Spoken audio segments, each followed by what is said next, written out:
Lanjutkan pelajaran kita dalam mengkaji kitab At-Tuhfah Al-Wasabiyah fi Tashil Matn Al-Ajurrumiyyah karya Syekh Abu Abdullah Ahmad bin Thabit Al-Wasabi rahimahullah ta'ala. Dan pada malam hari ini kita akan masuk di pembahasan definisi kalam yang akan dibawakan oleh penulis Muhammad bin Dawud As-Sinhaji al-ma'ruf bi Ibni Ajurrum rahimahullah ta'ala. Qala al-musannif rahimahullah. Al-musannif namanya siapa? Muhammad bin Dawud As-Sinhaji al-ma'ruf, yang ma'ruf dikenal dengan nama Ibnu Ajurrum. Nah, kata beliau penulis rahimahullah, Bismillahirrahmanirrahim. Al-kalamu huwa al-lafz al-murakkab al-mufid bil-wada'. Nah, dengan menyebut nama Allah Subhanahu wa taala yang Maha Pengasih lagi Maha Penyayang, al-kalam adalah lafaz. Ini maksudnya definisi kalam secara istilah, akan datang insyaallah di syarah. Kalam secara istilah di sisi istilah ahli nahwu, istilahnya ahli nahwu, kalam adalah lafaz, harus ada lafaznya. Kemudian yang kedua, murakkab, harus tersusun dari dua kata atau lebih.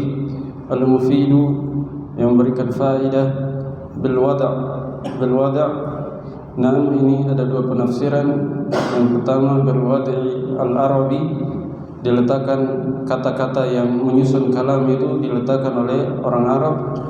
Atau makna yang kedua, al-wada' bermakna bil qasd, dengan maksud, diniatkan ketika dia ucapkan.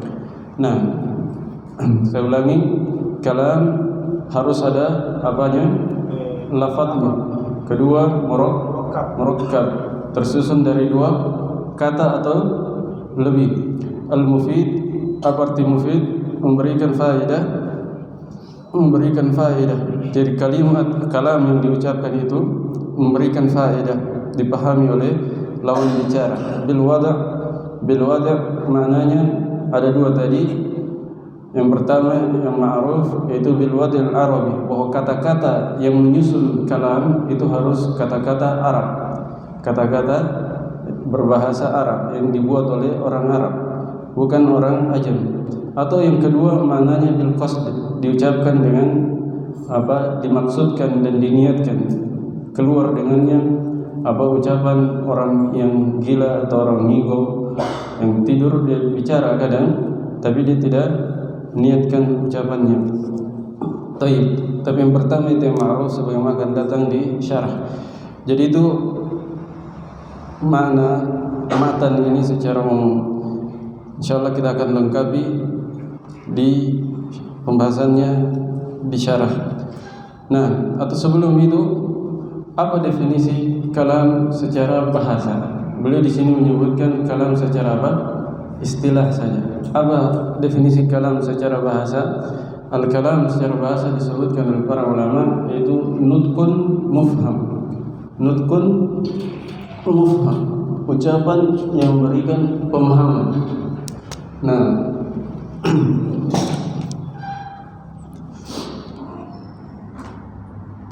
nutqun atau mufhim. Nutqun mufhim.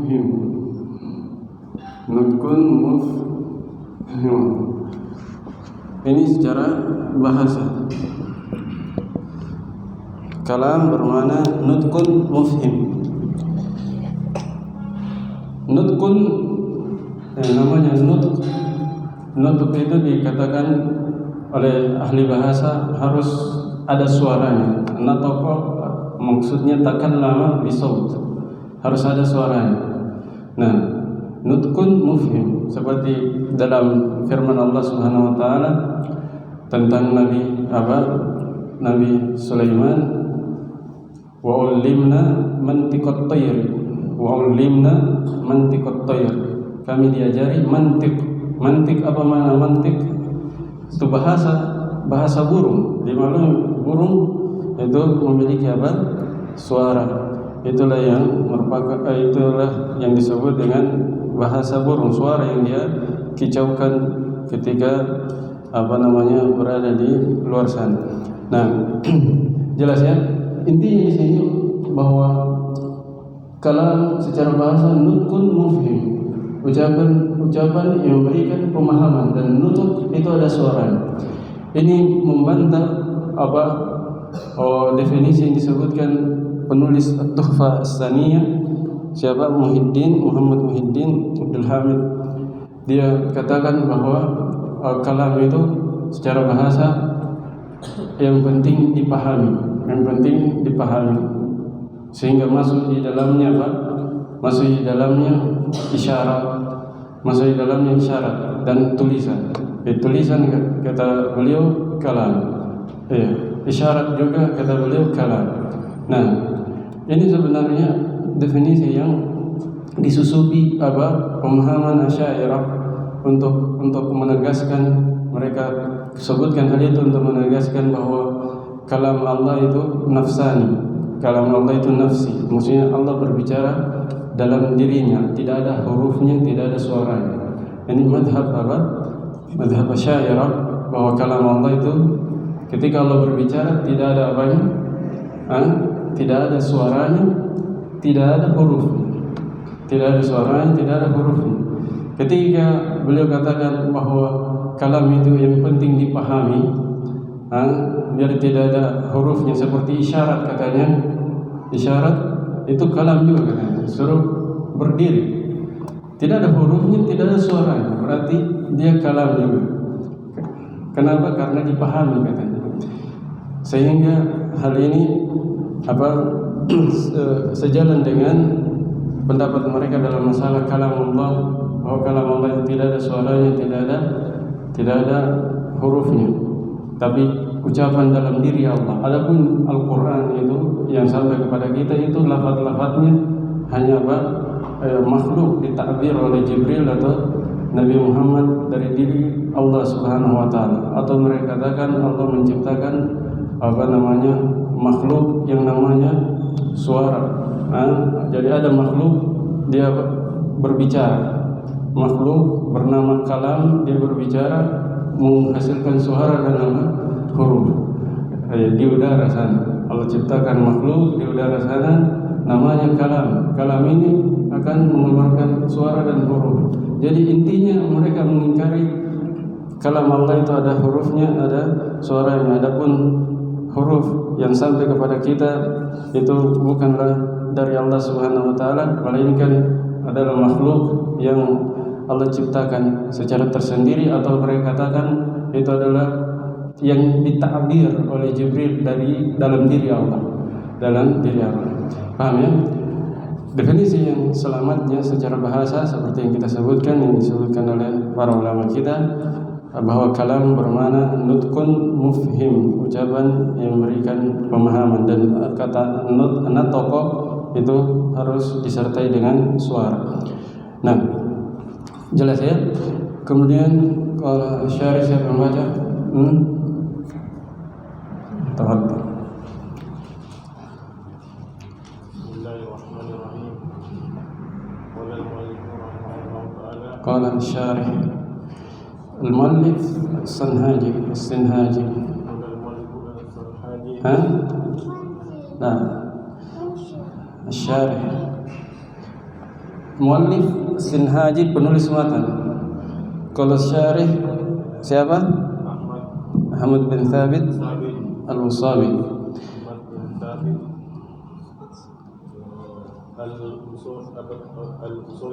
Al-Usawi. Aqulu wa billahi wat taufiq. Wabillahi. Aqulu wa billahi wat taufiq. Tidak ada waw. Wabillahi taufiqu.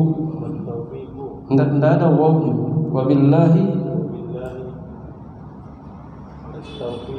At-taufiqu.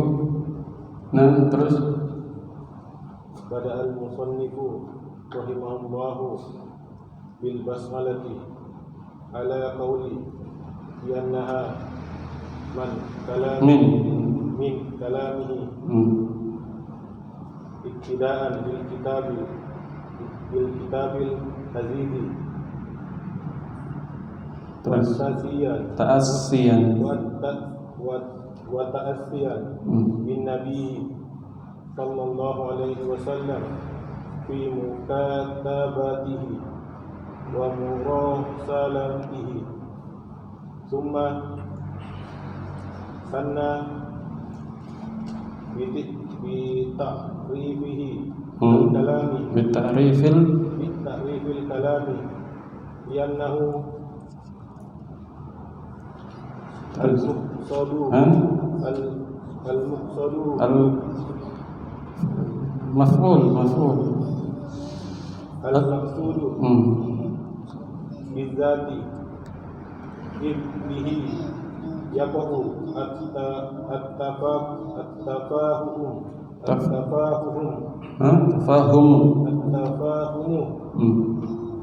humnya bukan damnya. Terus Watakhatabu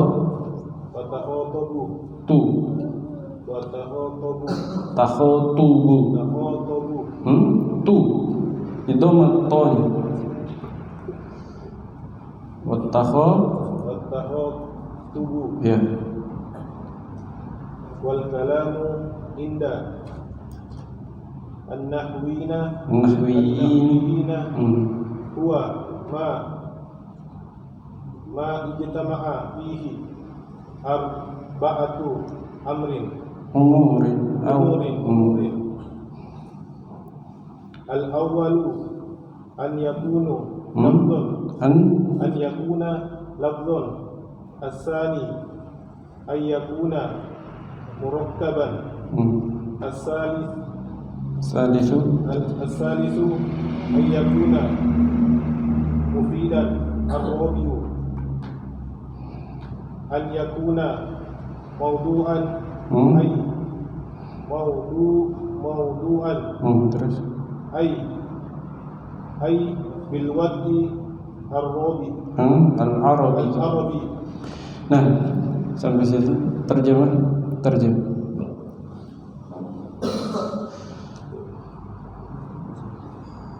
Aqulu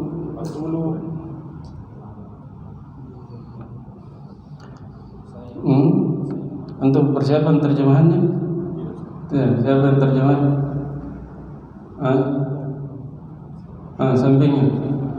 Sampingnya Pak. Siapa? Terjemah. Ta'riful kalam, pengertian al-kalam. Mulai dari mana? Ta'riful kalam. Judul. Yang syarah. Aqulu wabillahi taufiq. Pensyarah saya pensyarah mengatakan dan saya memohon taufik kepada Allah. Bisa diterjemah begitu. Jadi intinya saya berkata dalam keadaan memohon taufik hanya kepada Allah Subhanahu wa taala. Itu makna umumnya atau maknanya secara global. Adapun maknanya secara harfiah, wabillahi taufiqu. At-taufiqu billah, asalnya begitu. Mubtada khabar. Taufik itu hanya ada pada Allah Subhanahu wa taala, yang ada di tangan Allah Subhanahu wa taala. Tapi yang diinginkan di sini maksudnya saya berkata dalam keadaan mengharapkan taufik hanya kepada Allah Subhanahu wa taala. Kita katakan hanya kepada Allah sebab didahulukan billahi jar majrur. Dan kaidahnya takdim ma haqqu ta'khir yufidu al-hasar, mengedepankan yang haknya berada di akhir memberikan faedah pembatasan. Jadi asalnya at-taufiqu billahi, ketika dikedepankan billahi itu memberikan faedah faedah pembatasan, pengkhususan. Billahi at-taufiqu, asalnya at-taufiqu billahi. Ketika ditukar posisinya, dikedepankan apa yang seharusnya dia di akhir, itu memberikan faedah pengkhususan atau pembatasan. Jadi hanya memohon taufik hanya kepada Allah Subhanahu wa taala. Terus Musannif pensyarah Musannif penulis matan. Penulis matan memulai matannya dengan basmalah berdasarkan pendapat yang kuat bahwa itu basmalah merupakan perkataan musannif. Termasuk dari perkataan penulis. Terus Hal ini meneladani beliau lakukan hal ini beliau lakukan. Hal ini diberlakukan. Beliau lakukan. Hal ini beliau lakukan karena meneladani kitab Allah Al-Aziz dan mencontohi Nabi Muhammad SAW dalam penulisannya dan persuratannya. Surat menyurat boleh. Terus Dan kalam menurut istilah para ahli nahwu summa tsanna apa maknanya?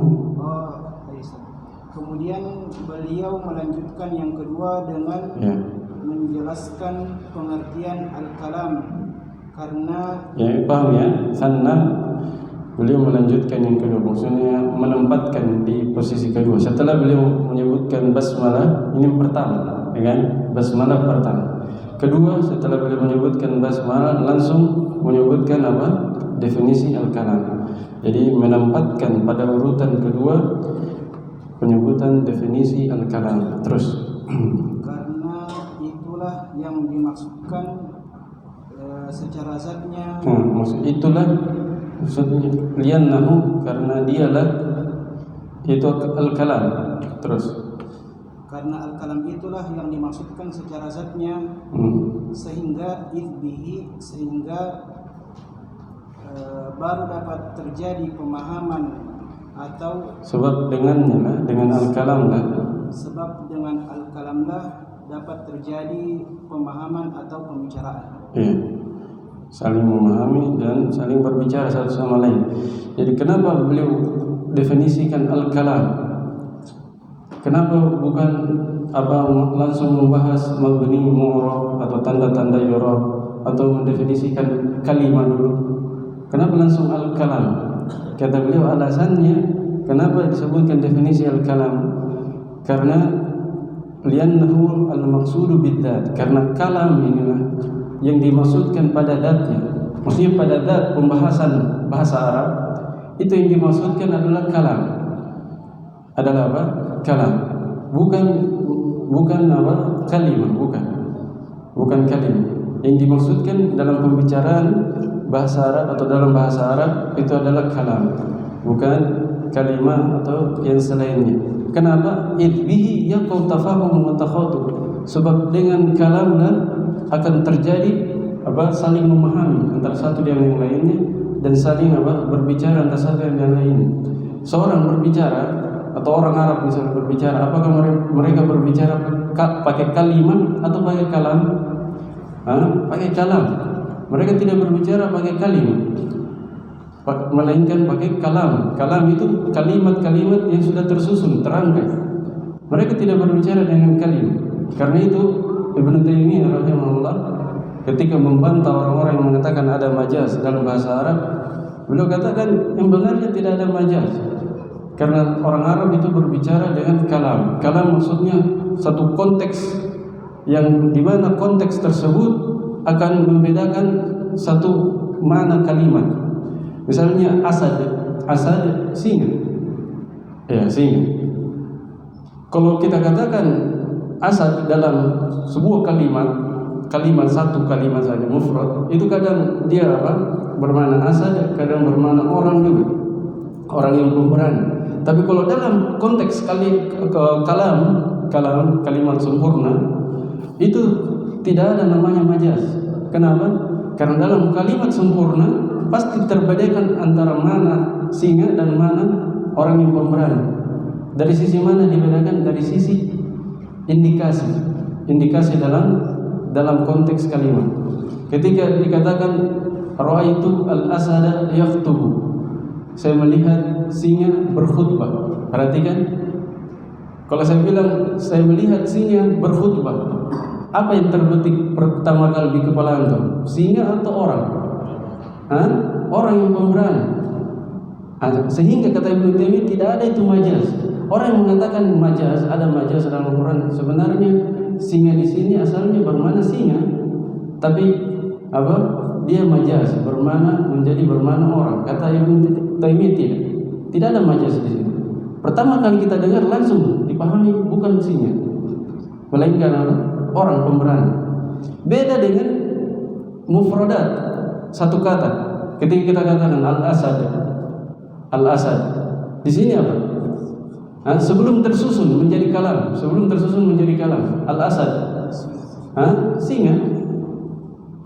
Apa bisa bermakna singa, bisa bermakna orang, bisa bermakna banyak maknanya, ya kan? Masih muhtamal, masih mungkin ini, mungkin itu.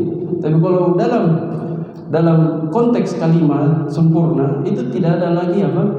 Tidak ada lagi majaz.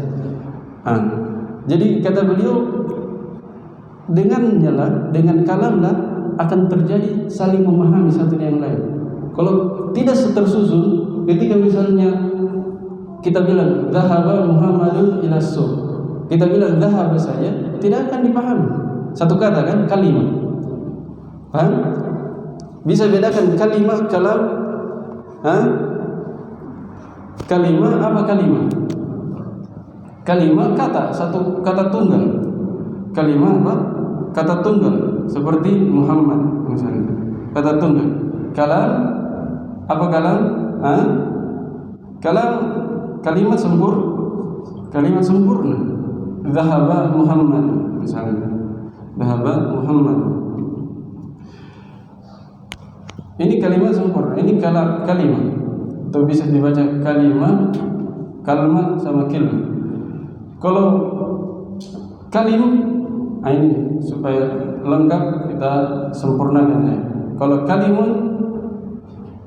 kalimun dia kalimat terdiri dari beberapa kata, 2 atau lebih, tapi dia kadang tidak memberikan faedah. Misalnya in qama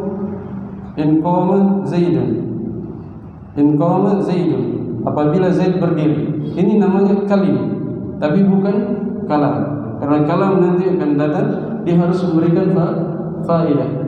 Apabila Zaid berdiri, ini namanya apa? Kalim. Kalim itu tersusun dari 2 atau lebih, 2 kata atau lebih, tapi kadang apa? Kadang dia tidak memberikan faedah. Kalau kalam terdiri dari 2 atau lebih dan pasti memberikan faedah. Bisa dibedakan? Kalau kalim kadang memberi faedah, kadang tidak memberi faedah. Apabila Zaid berdiri, antum paham yang maksudnya? Tidak paham, karena apa? Belum sempurna, ya kan? Apabila Zaid berdiri, apa yang terjadi kalau Zaid berdiri? Belum ditahu. Ini namanya kalim. Kalau kalam dia sudah sempurna. Muhammad pergi, sudah sempurna. Muhammad pergi, Muhammad berdiri, itu kalam. Dia lebih dari 2 kata dan pasti memberikan faedah. Kalau kalimat satu kata. Dia apa? Qaulun mufrad, satu kata.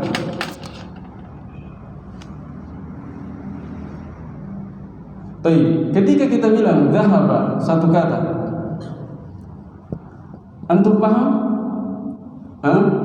Tidak paham. Ketika saya katakan juga Muhammad, satu kata saja, antum tidak akan paham. Satu kalimat. Ini apa? Satu kalimat. Muhammad dhahab ila misalnya, ila saja, tidak dipahami. As-suq. Kalau saya ucapkan satu-satu, itu antum tidak paham. Tapi ketika dirangkai jadi satu kesatuan, di sini dinamakan apa? Kalam. Ini namanya kalimat. Ini kalimat, ini kalimat, ini kalimat. Ketika dirangkai menjadi apa? Kalam. Disinilah yaqau at-tafahum, terjadi saling memahami satu dengan yang lain antara pembicara dan diajak bicara. Dan disinilah terjadi apa? Takhatub, saling berbicara satu dengan yang lainnya. Jadi pembicara berbicara dengan kalam dan yang lawan bicara juga berbicara dengan kalam. Nah, kalau berbicara dengan kalimat tidak akan saling memahami.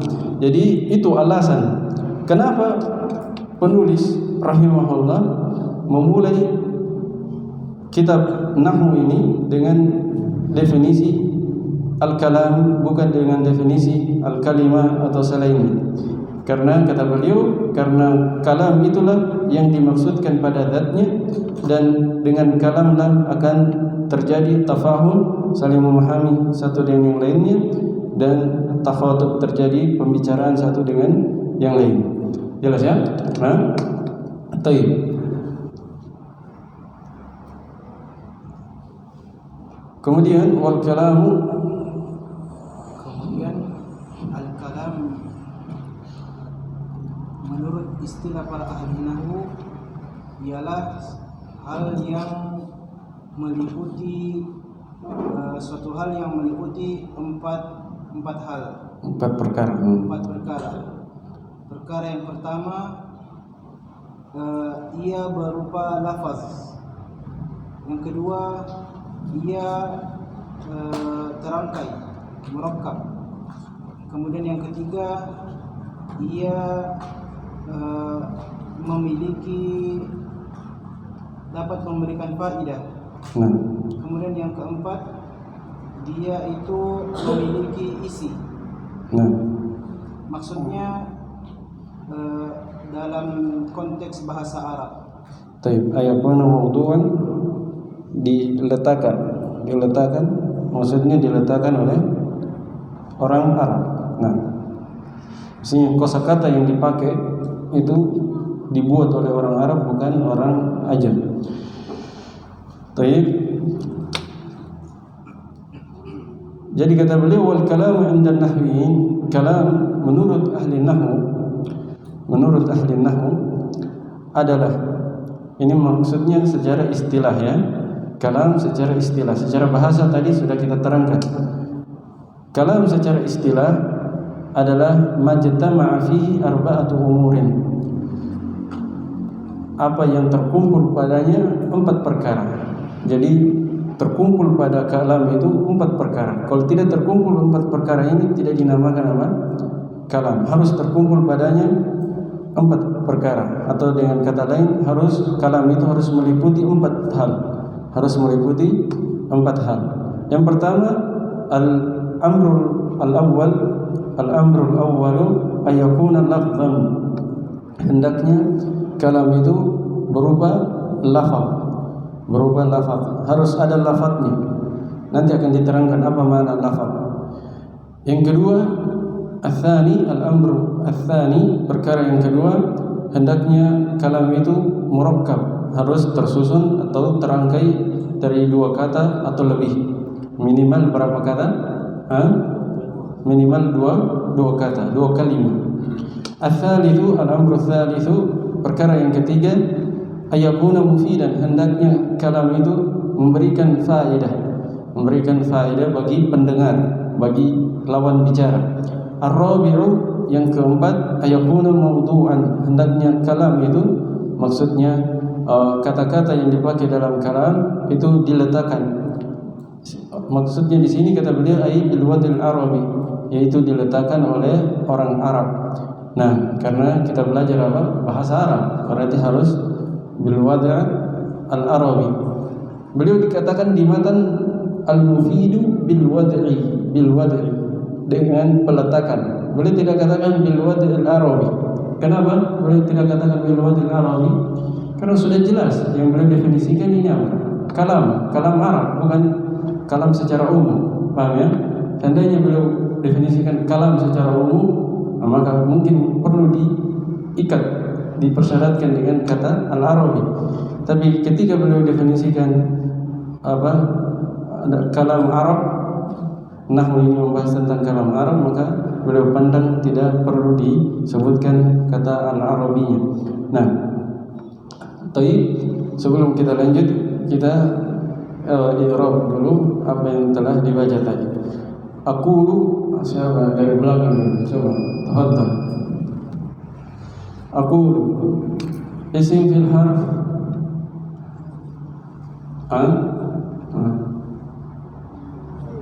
fil apa? Mudhari', fil mudhari'. Mana fa'ilnya? Mustatir, wujuban, jawazan? Wujuban, takdirnya ana. Nah, ahsan. aqulu wabillahi at-taufiq. Nah, ini jumlah i'tirabi. Wabillahi at-taufiq. Asalnya at-taufiq billah, wat-taufiq billah. Mubtada khabar. Taufiq itu mubtada muakhkhar.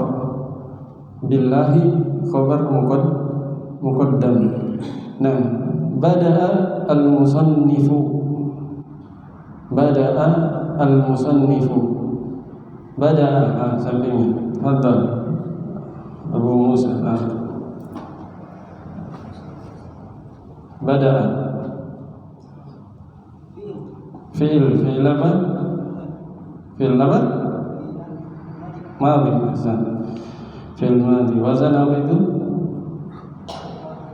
Fa'ala. Bada'a apa artinya? Apa artinya tadi? Bada'a memulai. Bada'a artinya memulai. Nah, mana fa'ilnya? Siapa yang memulai? Mustatir, cari dulu yang nampak, yang di depan. Apa arti al-musannifu?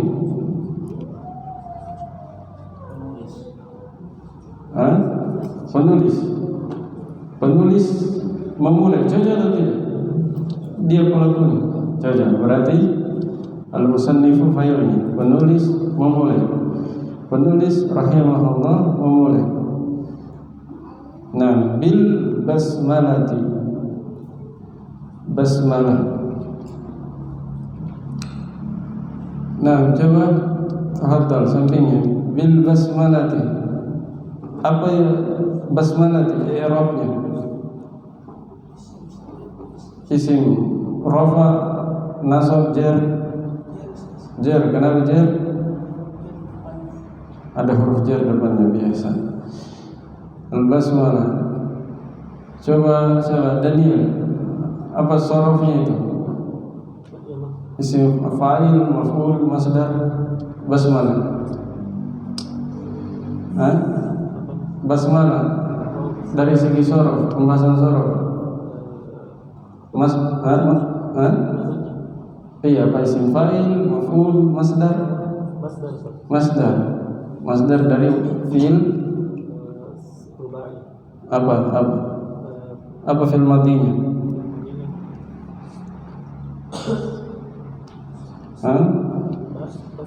Basmalah mudhari'nya yubasmilu basmalatan. Iya, fa'alala yufa'lilu, masdarnya apa? Fa'alalatan. Iya, sama dengan dahraja yudahriju dahrajatan. Kalau isim fa'ilnya apa? Bas, tinggal ambil isim fi'il mudhari'nya. Isim fa'il yubasmilu berarti fa'ilnya kan rubai, ganti ya-nya dengan mim jadi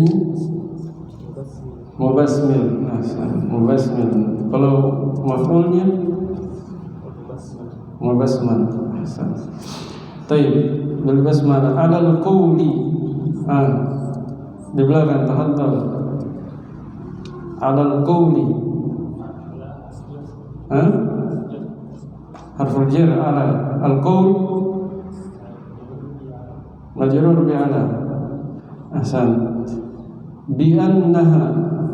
Coba depannya haddal. Bi annaha. Anna apa amalannya anna? Belum. Tahaddal. Anna. Anna apa amalannya? Manasab isim, murafa, khabar, tansibul ism, tarfal khabar. Mana isimnya? Ha. Jadi ha dhamir fi mahalli apa? Nasbin. Isim anna. bi annaha. Mana khabarnya? Min kalami jar majrur bi annaha, bahwasanya dia adalah termasuk dari ucapan penulis. Baik. Yang baru belajar apa namanya? Lewatkan saja yang ini, pembahasan i'rab ini untuk yang sudah belajar sebelumnya. Kalau yang baru belajar, pahami saja pembahasan apa namanya kesimpulan dari pembahasan ini sebentar. Nah, pembahasan terutama matannya, definisi kalam itu harus ada 4 syarat, itu yang perlu dicermati oleh pemula. Kalau belum bisa mengirab, cermati saja yang ada di matan. Kemudian min kalamihi, jadi jar majrur khabar anna. Jar majrur khabar anna. Iktidaan ini belum kita tekankan pelajaran ini, sebenarnya maf'ul apa? Maf'ul yajli. Nah, iktidaan maf'ul yajli. Ta'assiyan juga maf'ul yajli, ataf. Hanya di situ ataf ya. Ataf ke iktidaan. Iktidaan, coba Abu Muhammad. Iktidaan sorofnya apa ya? Isim apa? Iya, apa? Apa namanya? Masdar. Apa asalnya? Fil madinya? Hamzahnya asli. Hamzahnya asli. Berarti? Hamzahnya asli berarti. Bukan pakai alif. Fil madinya. Pakai hamzah, bukan pakai alif. Pakai hamzah. Asli berarti hamzahnya. Hamzah apa? Hamzah qat'i. Hamzah wasal di awal. Hamzah yang di akhir maksud saya. Tambahan. Astagfirullah. Tambahan atau asli? Bukan asli. Bukan alif. Saya tanya.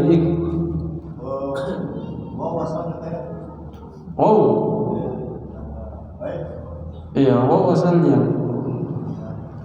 Tapi yang saya tanyakan iktidaan. Ini fil madinya apa antum bilang? Iktada. Yakin itu?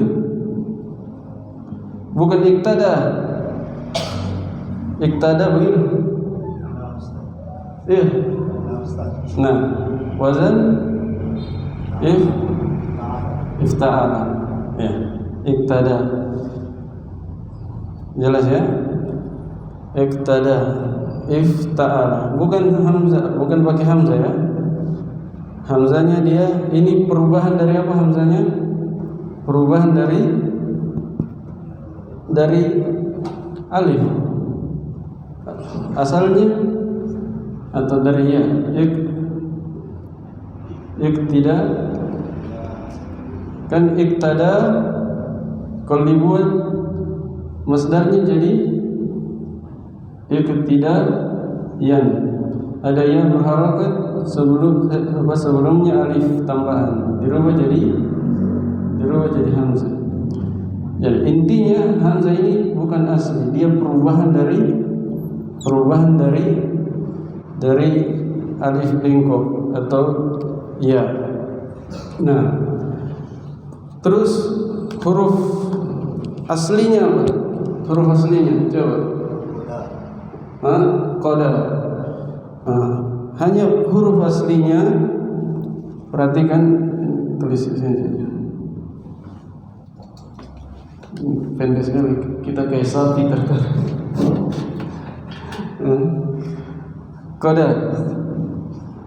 Asalnya qada ya, pakai Iya, ini kasih maju ini. Kasih maju.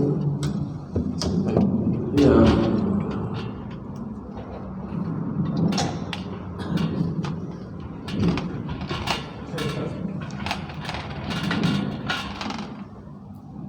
Koda asalnya pakai alif tegak. Koda, maka dari mana ditahu? Karena masdarnya apa? Kedua. Masdarnya kedua. Kuduwatan. Kedua. Jadi asal alif itu waw, alif tegak. Ketika sulasi dicarinya di kamus di sini, koda. Bukan apa? Bukan koda yang pakai alif bengkok. Kalau ada pertanyaan, kenapa di sini berubah jadi alif bengkok? Padahal asalnya alif tegak. Jawabannya semua alif kalau lebih dari 3 huruf dia ditulis apa? Semuanya ditulis bengkok. Walaupun asalnya apa? Wow. Walaupun asalnya wow. Semua alif kalau sudah lebih dari 3 huruf seperti ini, lebih dari 3, maka dia ditulis apa? Bengkok. Walaupun asalnya wow. Sama seperti misalnya da'a. Alifnya pakai apa? Alifnya pakai apa? Pakai alif tegak yang asalnya apa? Wow. Kan begitu. Ketika diwazankan istaf'ala jadinya istada'a atau istada'a, bengkok atau tegak? Bengkok. Kenapa bengkok? Karena kaidah tadi, kalau alifnya menemani lebih dari 3 huruf, maka apa? Selalu ditulis bengkok. Sama juga istofa.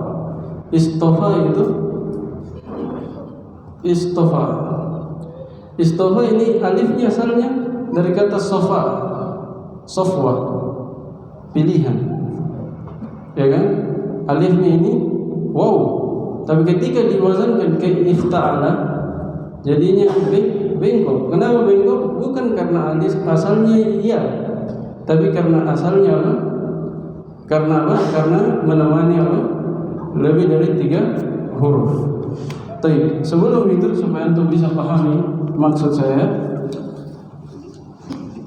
ini berkaitan dengan lihat kamus, supaya tidak bingung lihat kamus. Nanti untuk cari di koda yang alifnya bengkok, salah menerjemah nanti.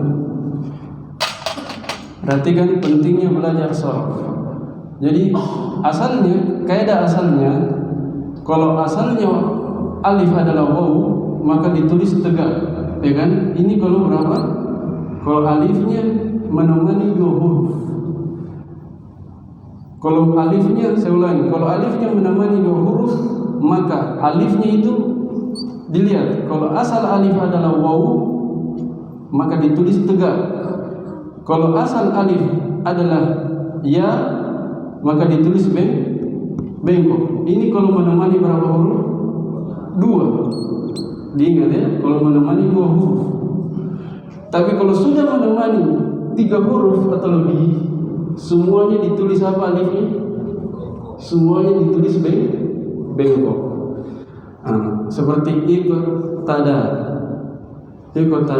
Semuanya ditulis bengkok walaupun asalnya waw. Apa misalnya? Ikotada yang asalnya ya, misalnya apa?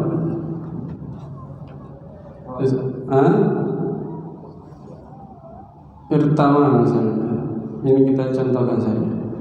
Ini asalnya ya, ini asalnya apa? Wow. Perhatikan, ini asalnya ya, ini asalnya wow. Semuanya ditulis bengkok. Kenapa? Karena alif sudah menemani lebih 3 huruf atau lebih. Jelas ini? Terus kalau 3 huruf kan gampang. Kalau dia menemani 2 huruf kan gampang. Kalau tegak berarti asalnya wow, dicari di kamus gampang. Ini juga. Asalnya iya, cari kamus kan. Kalau yang ini bagaimana caranya dicari kamus? Antum kembalikan dulu ke huruf aslinya. Ifta'ala timbang fa asli, ain asli. Berarti qaf asli, ain apa dal asli, ya atau alif bengkoknya ini asli. Akhirnya antum datang kesimpulan koda asli. Koda asli. Antum cari di kamus koda ini, apakah sudah pasti dia alifnya bengkok? Sudah pasti alifnya bengkok atau tidak? Sudah pasti atau tidak? Kalau lebih dari 3 huruf? Tidak. Kita akan kembalikan. Memang penulisannya pasti bengkok. Pasti apa? Bengkok. Ketika kita kembalikan ke 3 huruf, apakah dia sudah pasti bengkok atau mungkin ada kemungkinan tegak? Ada kemungkinan tegak. Paham? Ketika untuk cari di kamus, jangan cuma cari di sini, cari juga di sini. Kemudian mana yang antum pilih? Mana yang antum pilih? Lihat konteks kalimatnya. Kalau seandainya dua-duanya di kamus ini ada, ini juga ada. Seandainya ada dua-duanya. Kalau salah satunya saja ada, berarti gampang, ya kan? Tapi kalau seandainya dua-duanya ada di kamus, mana yang antum pilih? Lihat konteks kalimatnya. Konteks kalimat, oh saya cocok terjemah pakai ini atau saya cocok terjemah pakai ini. Kalau cocoknya terjemah pakai ini, gugurkan yang ini. Kan dilihat, kelihatan dari konteks apa? Dari korin, indikasi dalam kalimat itu. Paham ya? Ini seandainya dua-duanya ada di kamus. Tapi kalau tidak ada salah satunya, itu sudah tereliminasi dengan sendiri. Paham ya? Baik. Ini banyak saya tekankan di pembahasan soroh ya, supaya tidak bingung ketika menerjemah. Baik. Mana tadi? Iktidaan. Jadi apa asalnya Muhammad? Apa? Asalnya, huruf aslinya Koda yang pakai alif tegak ya. Iktidaan, meneladani, dari kata qudwah, contoh, teladan. Nah, bil kitabi al-azizi. Bil kitabi al-azizi. Al-azizi mana tadi? Siapa? Irsan. Al-aziz. Kenapa jar? Nah, Hasan. Kitab Al-Quran Al-Aziz yang mulia. Wa ta'assiyan atau ke iktidaan. Ta'assiyan ini apa? Coba siapa ini? Apa dari segi sorof? Apa isim apa namanya?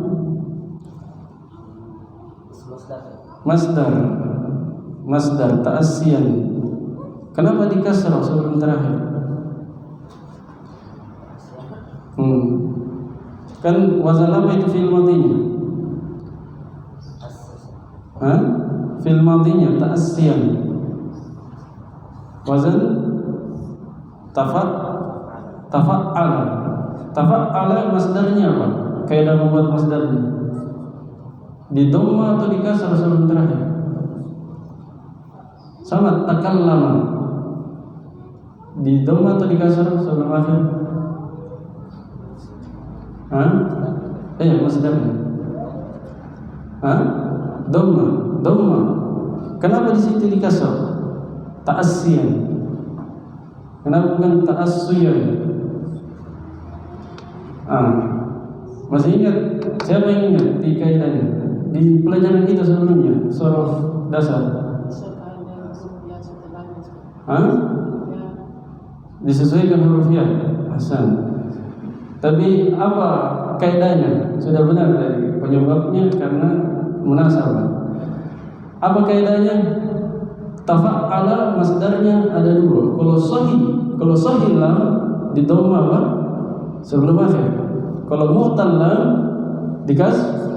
kasar. Iya, ta'adda ta'addiyan, ya. Takallama takalluman. Kenapa beda? Karena satunya sahih lam, satunya mu'tal lam. Yang mu'tal lam itu dikasar. Seperti sama ini, ta'assiyan, bukan ta'assuyan. Karena apa? Mu'tal lam. Masih ingat arham? Kaidah masdarnya? Belum hafal kaidah masdar. Ya. Harus dihafal kaidah masdar yang sorof dasar ya. Itu sorof dasar bagusnya dihafal sedikit kaidahnya. Kalau sudah hafal wazan 22, selanjutnya hafal kaidah membuat masdar, kemudian kaidah membuat isim fa'il, isim maf'ul, memajhulkan, itu dihafal. Itu sorof dasar. Kalau tidak antum hafal, tidak bisa antum praktekkan. Apa yang mau dipraktekkan kalau tidak hadir di kepala? Ya, hadir di kepala baru bisa dipraktekkan. Sama juga sebenarnya dalil-dalil agama itu akan bisa dipraktekkan dalam kehidupan kalau ada di kepala. Ada di kepala saja kadang hilang. Ketika dapat masalah, dalam kehidupan, kadang ilmunya tidak hadir.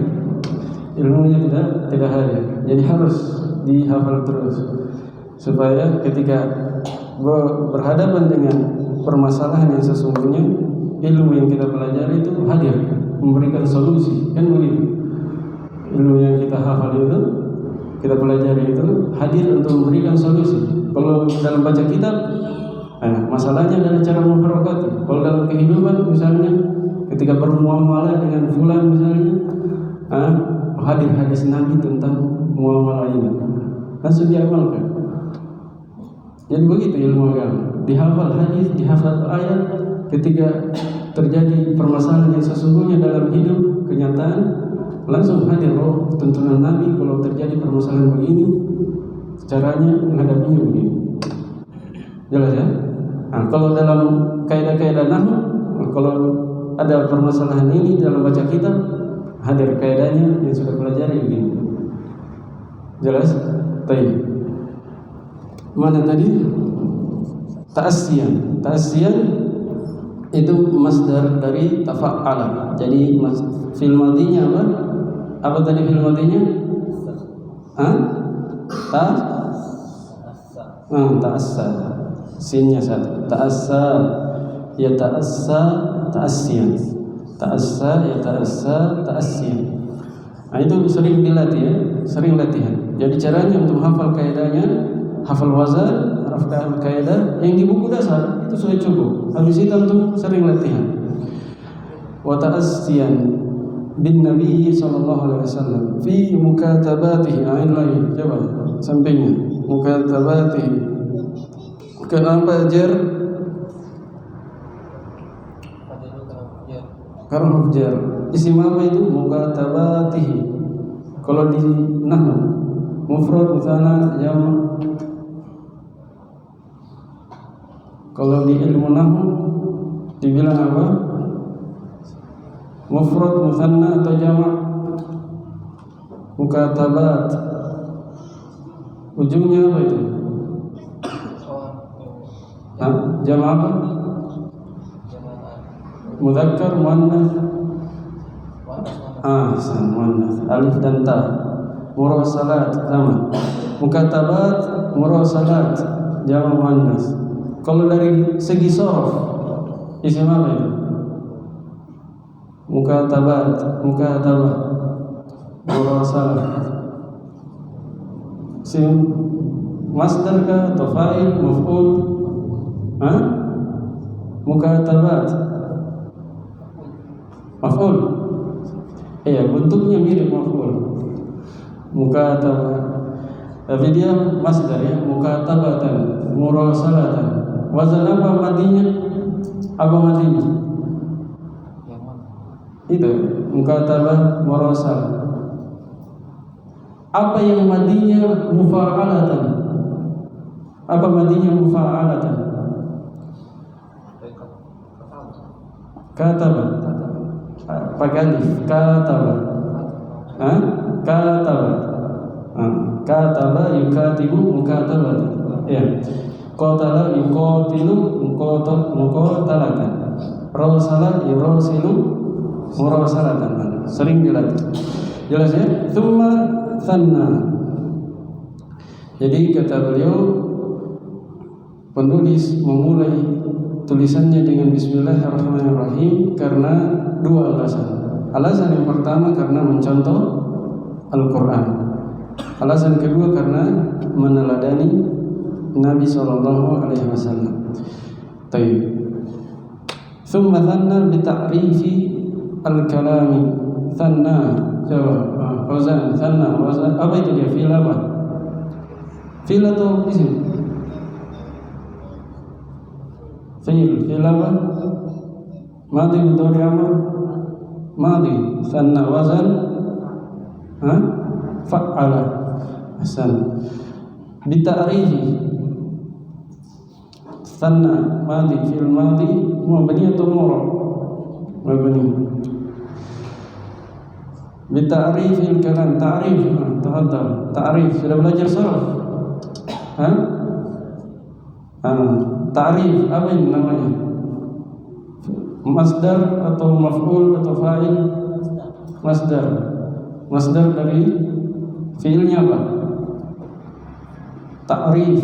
Berarti fi'il matinya arrafa. Arrafa ta'rif. Arrafa yu'arrifu ta'rifan. Allama yu'allimu ta'liman. Fa'ala yuf'ilu taf'ilan. Nah, al-kalami bita'rifil kalami. Al-kalami kenapa majrur? Mudhaf ilaih. Siapa yang jar? Mudhaf. Ta'rif hasan. Li'annahu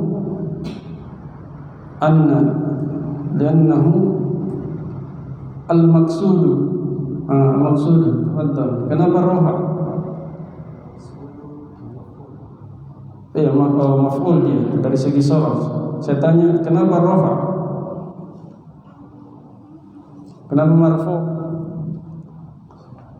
Kenapa tidak jar atau nasab?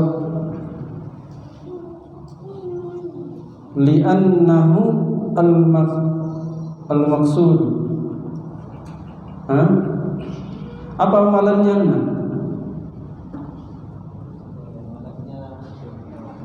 Temannya apa dia?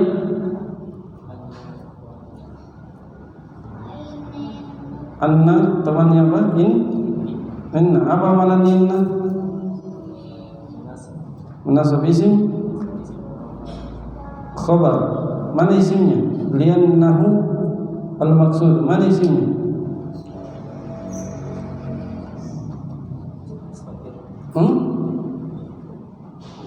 Anna itu huruf, tidak ada yang mustatir. Mustatir itu kalau fi'il. Hu, ahsan, dhamir. Hu. Khabarnya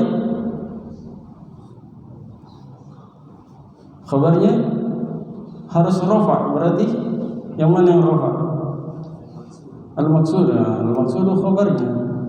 Karena dia itu al-kalam, dialah yang dimaksudkan pada zatnya, yaitu dalam bahasa.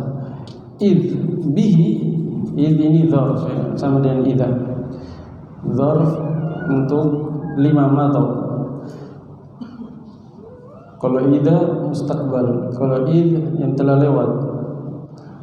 Kalau idza apa? Akan datang. Id bihi, hanya di sini id bermakna ta'lil, bermakna sebab. Id di sini apa? Harf ta'liliyah. Huruf apa? Tadi id saya bilang dzarf. Kalau yang temannya idza. Tapi di sini apa? Idnya bermakna ta'lil, dia huruf bermakna sebab. Id bihi, sebab dengannya, dengan kalam. Paham maksudnya? Id asalnya id sama dengan apa? Sama dengan idza.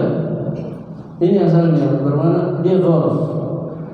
Tapi kadang id bermakna ta'lil.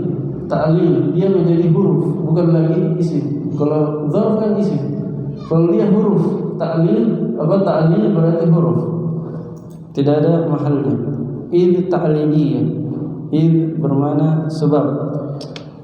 bihi sebab dengannya, dengan kalam yaqa'ut tafahum wat takhatub. At-tafahum wat takhatub. Apa Abdul Muhammad? Apa itu? Kenapa rafa? Fa'il dari takhatub. Kenapa rafa? Ataf ke tafahum. Terus apa dari segi sorof? Apa itu isim apa? Masdar. Masdar dari tafahama. Takhataba. Nah, tafa'ala yatafa'alu tafa'ulan. Takhatub tafahum. Ahsan. Coba buat isim fa'ilnya. Mutafahim. Maf'ul mutafahim. Sim apa namanya fil amr? Fil amr. Tafahama yatafahamu fil amr. Kalau tafahum masdar, kalau amr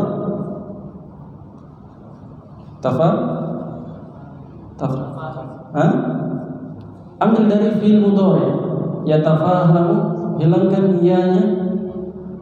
Jadi hilangkan iyanya kemudian sukun terakhir. Jadinya apa? Tafaham. Tafaham di fathah dia. Jadi fil amrnya tafa'ala dan tafa'ala itu mirip madhi tapi disukun. Ya kan? Takhataba takhatab. Tafahama tafaham. Takallama takallam. Ya. Tadahraja tadahraj. Jadi fil amrnya mirip madhi cuma disukun. Paham ya? Mata saya bergerak. Baik. Sudah, kita lanjut pembahasannya. Jam berapa? 10 lewat. Setengah 10. Baik. Sampai mana yang kita jelaskan tadi? Bil wadil arabi. Baik, fa ma'na al-lafzi, perhatikan. Sekarang kita terangkan. Jadi inti pembahasan ini apa intinya? Definisi kalam. Secara bahasa apa tadi? Nutqun mufhim. Secara istilah harus terkumpul padanya berapa? 4. Lafaz, kemudian apa? Murakkab, mufid, bil wada. Apa 4 ini? Apa itu lafaz, apa itu murakkab, apa itu mufid, apa itu bil wada? Beliau akan terangkan. Kata beliau, fa ma'na al-lafzi, makna kalam itu harus ada lafaznya, yaitu as-sautul mustamilu ala ba'dil hurufil hijaiyah. Harus ada suaranya, yang mana suara ini tercakup di dalamnya sebagian huruf hijaiyah. Paham? Jadi lafaz itu apa makna lafaz? Lafaz terlontar dari mulut. Makanya lafaz itu secara bahasa dia ar-rumi, sesuatu yang terlempar. Terlontar dari mulut, dan apa yang keluar dari mulut itu ada suaranya, suara bunyi, ada bunyinya. Bunyi ini membentuk sebagian huruf hijaiyah, bukan sekedar bunyi kayak klakson, bukan. Kalau bunyinya klakson tidak ada huruf hijaiyahnya.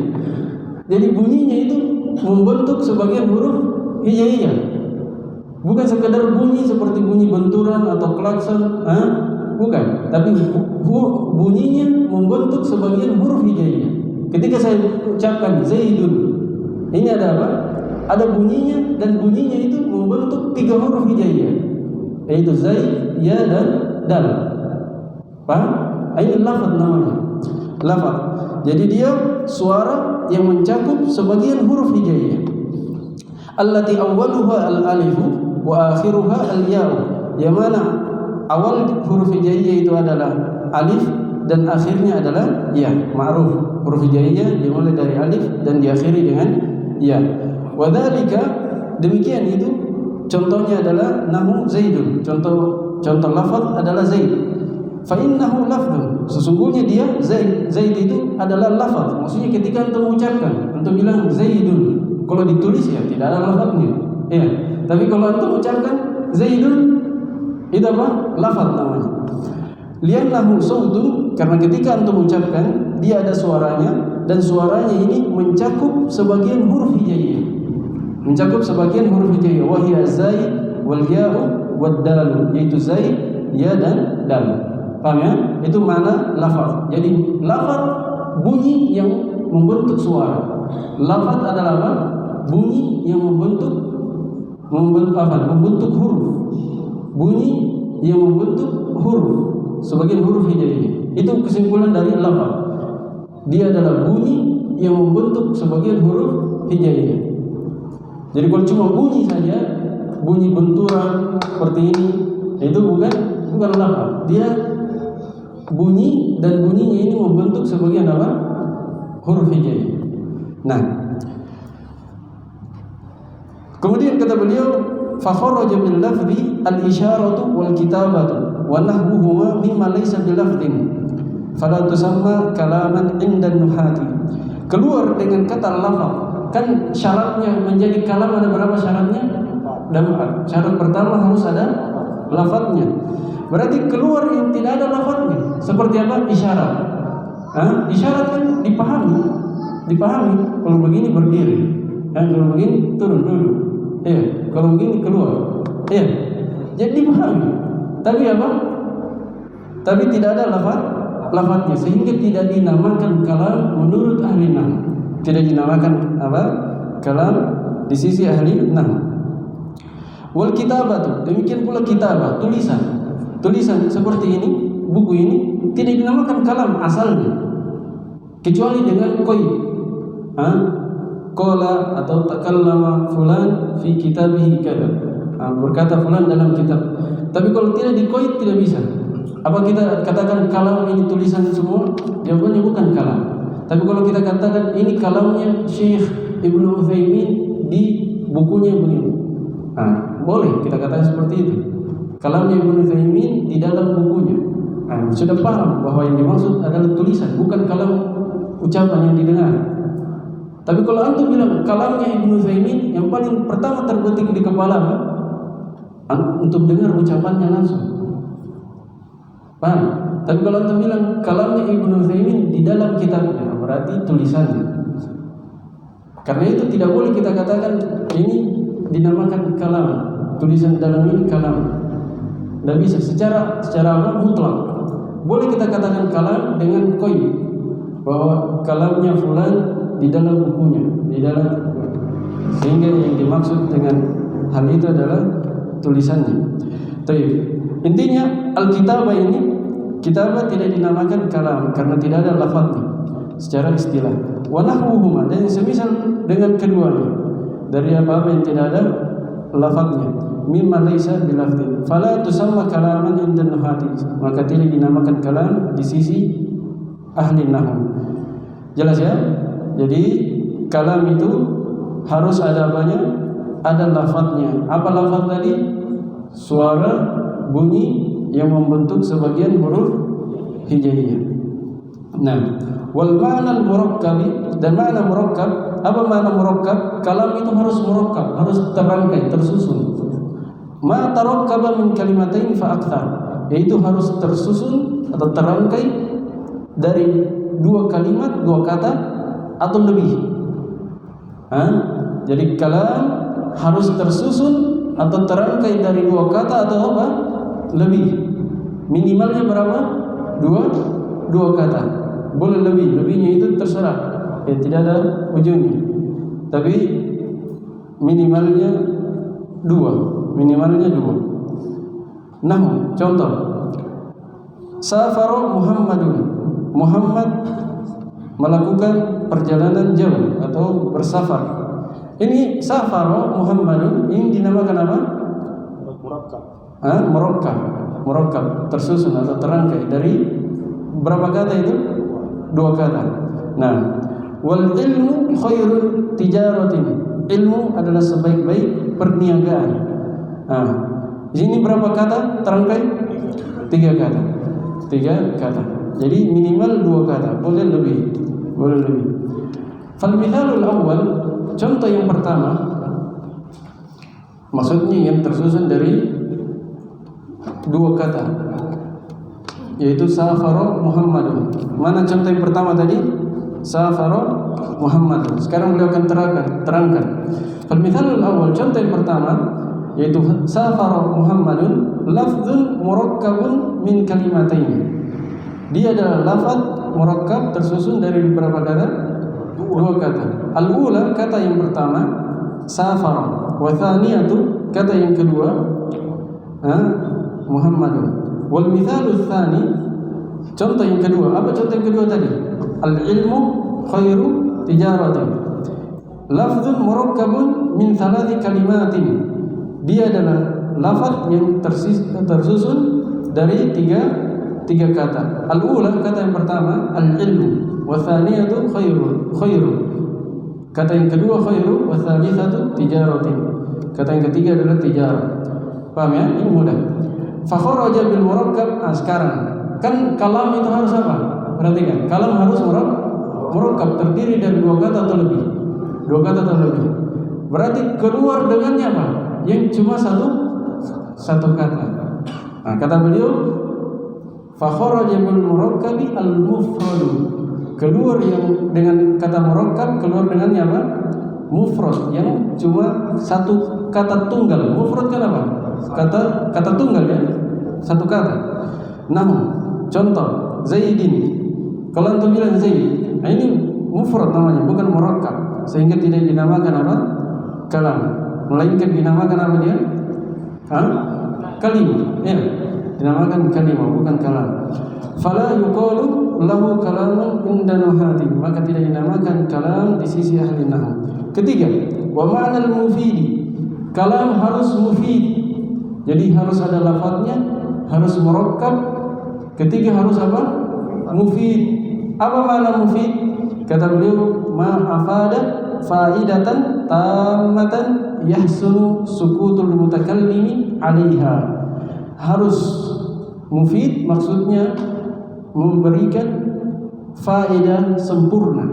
Ma afada faidatan tammah, memberikan faedah sempurna. Kalam itu harus memberikan faedah sempurna. Yahsunu sukutul mutakallim 'alaiha, di mana diamnya pembicara itu sudah tepat di atasnya. Maksudnya kalau dia berhentinya itu sudah dianggap tepat, dianggap bagus. Bihaitsu la yabqa as-sami'u muntadhiran bi syai'in akhar. Kapan itu dikatakan diamnya pembicara dianggap bagus? Kata beliau, apabila pendengar yang diajak bicara itu tidak menunggu lagi sesuatu yang lain, tidak menunggu tambahan. Kalau pembicara sudah diam dan diamnya pembicara ini tidak ditunggu lagi lanjutannya oleh pendengar, maka itu dinamakan diam yang sudah tepat. Diam yang sudah tepat. Contoh, lihat contohnya supaya lebih paham. Nahu hadara Zaidun, Zaid telah hadir. Misalnya saya berbicara, hadara Zaidun, Zaid telah hadir. Kalau saya diam di sini, saya berhenti, apakah sudah dipahami oleh pendengar? Sudah dipahami. Kalau saya tidak lanjutkan, sudah benar atau tidak? Sudah tepat atau tidak? Sudah tepat. Beda dengan kalau saya katakan in hadara Zaidun, apabila Zaid hadir. Apabila Zaid hadir, kemudian saya berhenti, antum bisa pahami maksudnya? Apabila Zaid hadir, apabila Ustadz hadir, berhenti. Pasti ada yang ditunggu kan? Ditunggu lanjutannya. Kalau Ustadz hadir, kalau Zaid hadir, apa yang terjadi? Kan begitu. Harus ada lanjutannya. Difahami ini? Nah, ini namanya tidak apa? Tidak mufid. Kalau ada yang ditunggu, masih ada yang ditunggu lanjutannya, sementara pembicara sudah diam, itu tidak mufid namanya. Kalau mufid itu pembicaranya diam, pendengarnya sudah apa? Sudah tahu maksudnya, sudah paham. Jelas? Kata beliau, hadara Zaidun, fahadal kalam mufidun. Kalam ini, kata hadara Zaidun, kalimat hadara Zaidun, ini dinamakan sebagai kalam yang memberikan faedah sempurna. Dia lahu afada faidatan tammatan, karena dia memberikan faedah yang sempurna. Yahsunu sukutul mutakallimi 'alaiha, sudah benar diamnya pembicara atasnya. Wa hiya bi ikhbar bi huduri Zaid. Apa maknanya? Kan memberikan faedah. Apa faedahnya? Wahya, hiya kembali ke faedah. Wahya dan faedahnya adalah hadara Zaidun. Apa faedah dari ucapan ini? Mengabarkan bahwa Zaid sudah hadir. Nah, fa inna sami'a idza sami'a dzalika la yantadhiru syai'an akhar wa ya'uddu sukutahu hasanan. Kata beliau, karena pendengar, maksudnya lawan bicara, apabila dia mendengar hal itu, yaitu dia mendengar kata hadara Zaidun, Zaid telah hadir, dia tidak lagi menunggu sesuatu yang lain, tidak lagi menunggu tambahan kalimat. Wa ya'uddu sukutahu hasanan, dan dia menganggap diamnya pembicara itu sudah bagus, sudah tepat. Fa kharaja bil mufidi ghairu al mufid. Kemudian kan kalam harus apa tadi? Memberikan faedah sempurna.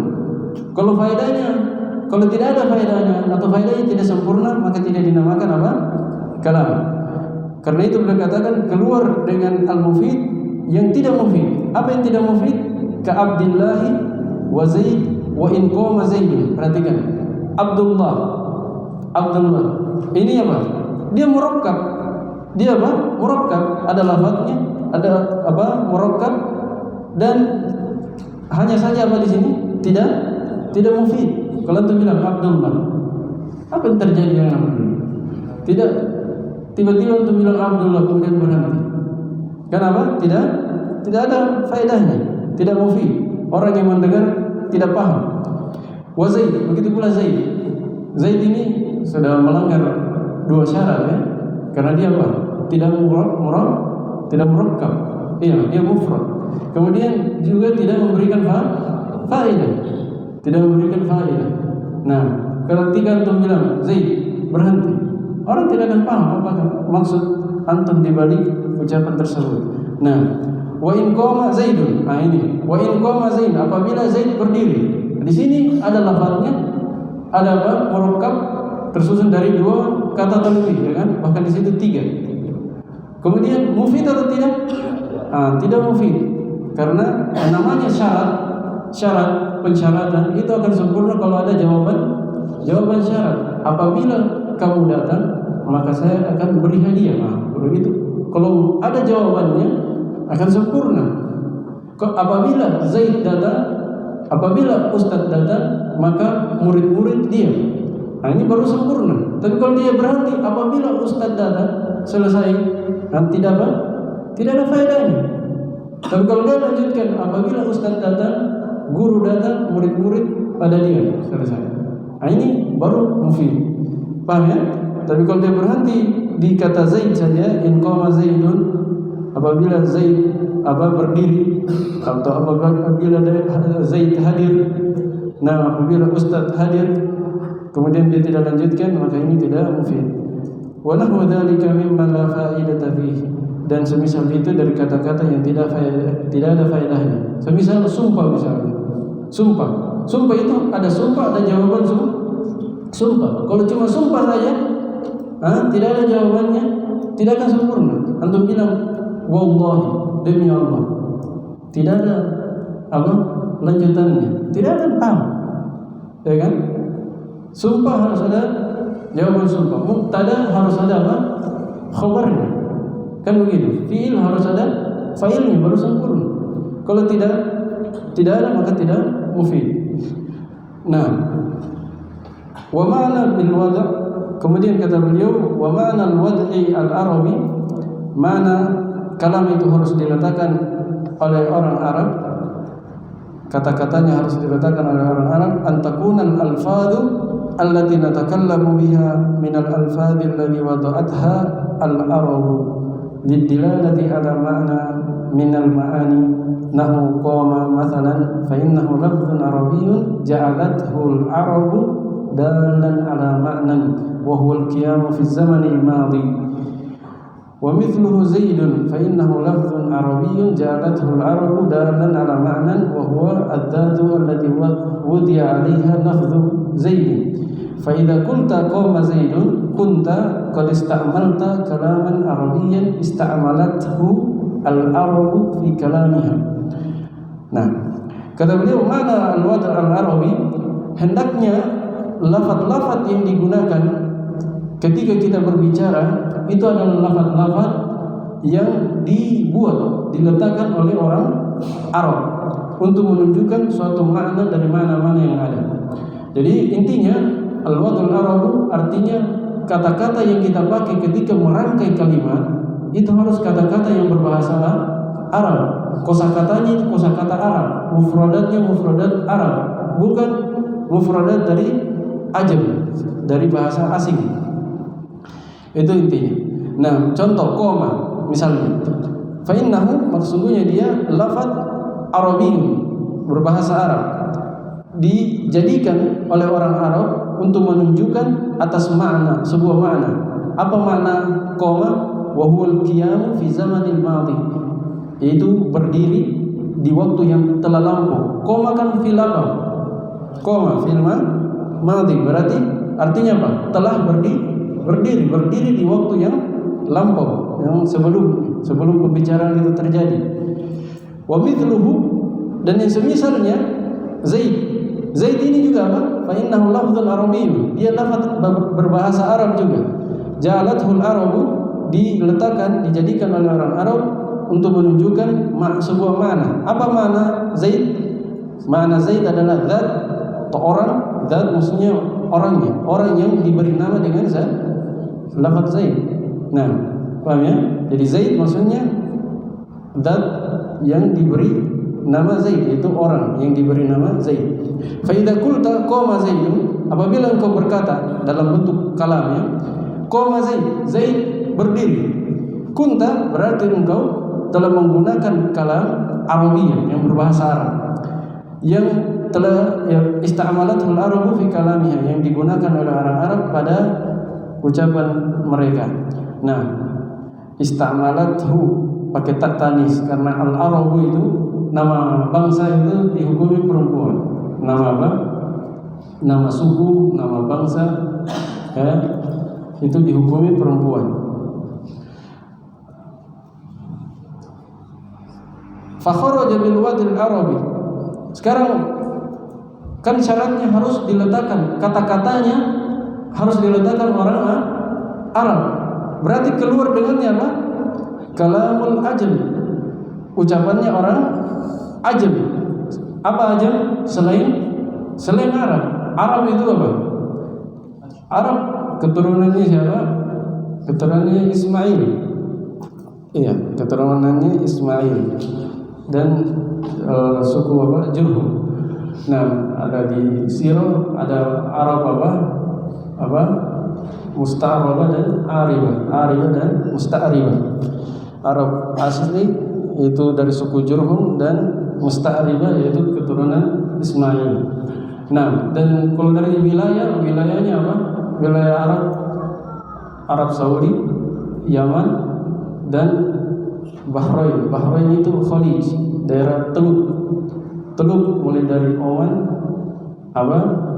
Uni Emirat Arab, Qatar, Bahrain itu sendiri, apa lagi? Yang daerah Teluk yang menghadap ke India.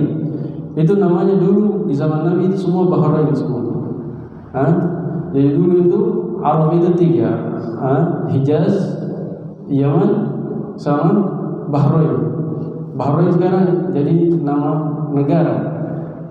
Dulu Bahrain itu semua yang di Teluk itu, mulai dari Bahrain, Kuwait, Qatar, Uni Emirat Arab, Oman sampai Oman itu namanya semua Bahrain. Jadi ini daerah Arab. Jazirah Arab itu dikatakan Jazirah Arab ada Yaman, Hijaz, dan Bahrain. Kalau Arab Saudi sampai mana? Sampai Yordania. Sebagian Yordania itu ada Arab, tapi lebih banyak Yordania itu masuk apa? Syam al-Adna, Syam al-Aqsa yang jauh, Syam al-Adna yang dekat, maksudnya dekat dengan Hijaz. Ada namanya Syam al-Adna yang dekat dengan Arab Saudi. Ada Syam al-Aqsa itu Palestina, Suria, masuk sebagian Lebanon. Jadi bukan Arab itu bukan semua Timur Tengah Arab, bukan. Ini kadang kalau orang Indonesia bilang Arab semua Timur Tengah Arab, Iran pun masuk Arab. Katanya orang Arab juga Iran, padahal ya Ajam. Ya, walaupun ada orang-orang keturunan Arab di situ. Irak itu bukan Arab, tapi ada keturunan orang-orang keturunan Arab, tapi wilayahnya dia bukan wilayah Arab. Apalagi Mesir, jauh, bukan Arab. Walaupun ada keturunan Arab. Ya. Jelas ya, kalau dari wilayah Arab itu Hijaz, Yaman sama daerah Khalij, daerah Teruk, yaitu nama dulunya, nama kunonya Bahrain. Jelas ya, kalau dari keturunan, dia keturunannya siapa? Keturunannya Ismail. Kalau dari wilayah yang 3 tadi. Selain 3 itu, selain yang kita sebutkan tadi itu Ajam. Selain yang kita sebutkan tadi dinamakan Ajam. Seperti apa? Keluar dengannya kata beliau kalam ucapannya orang Ajam. Seperti ucapan Turk, bangsa Turk itu masuk dalamnya negara Turki dan sekitarnya. Karena nama Turk ini lebih umum. Bangsa Turk itu masuk juga Rusia. Bangsa Turk itu masuk juga apa? Rusia. Nah, jadi Turki, daerah-daerah pegunungan Kaukasus, di situ semuanya Turki. Wal Barbar juga keluar dengannya Barbar. Barbar ini nama bangsa di Maroko, daerah Afrika Utara ya, yang dekat dengan Spanyol, Berarti Maroko, Tunisia, Aljazair, Libya, Nigeria dan daerah situ. Dulu mereka tinggal di situ, orang Barbar. Ya, Barbar ini sebenarnya bahasa Yunani. Bahasa Yunani bermakna Ajam. Bermakna apa? Ajam. Kenapa dibilang Barbar? Barbar bahasa Rusia itu sesuatu yang tidak beraturan, kacau. Kan kita serap kalau bahasa Indonesia ini barbar orang maksudnya. Tapi bukan berarti orang barbar adalah barbar, tidak. Barbar sifatnya tidak. Dinamakan apa? Barbar karena menurut orang Yunani bahasanya itu tidak beraturan. Ya, tidak beraturan. Nah, wa nahwihima, dan yang semisal yang kedua. Fala yuqalu lahu kalamun inda nuhati. Ini tidak dinamakan kalam di sisi ahli nahwu. Jelas ya? Selesai. Jadi sudah kita pahami bahwa kalam itu secara bahasa adalah nutkun mufhim. Secara istilah harus terpenuhi padanya empat syarat. Syarat pertama harus ada lafadznya. Ya. Tidak boleh tidak ada lafadznya. Harus ada lafadznya. Lafadz ini apa itu lafadz? Yaitu suara yang mencakup sebagian huruf hijaiyah. Kemudian murakkab, terangkai, tersusun dari dua kata atau lebih. Ketiga, apa? Memberikan faedah sempurna. Nah, kalau tidak memberikan faedah tidak dinamakan kalam. Kemudian yang keempat, harus kata-kata yang dipakai ketika berbicara itu harus apa? Kata-kata yang dibuat oleh orang Arab, bukan orang Ajam. Jelas ya? Nah, contohnya nanti kita akhirkan. Maksudnya contoh yang terpenuhi 4 syarat tadi. Kita akan akhirkan pada pertemuan berikutnya insyaallah. Subhanallah wa bihamdihi asyhadu an la ilaha illa anta astaghfiruka wa atubu ilaik.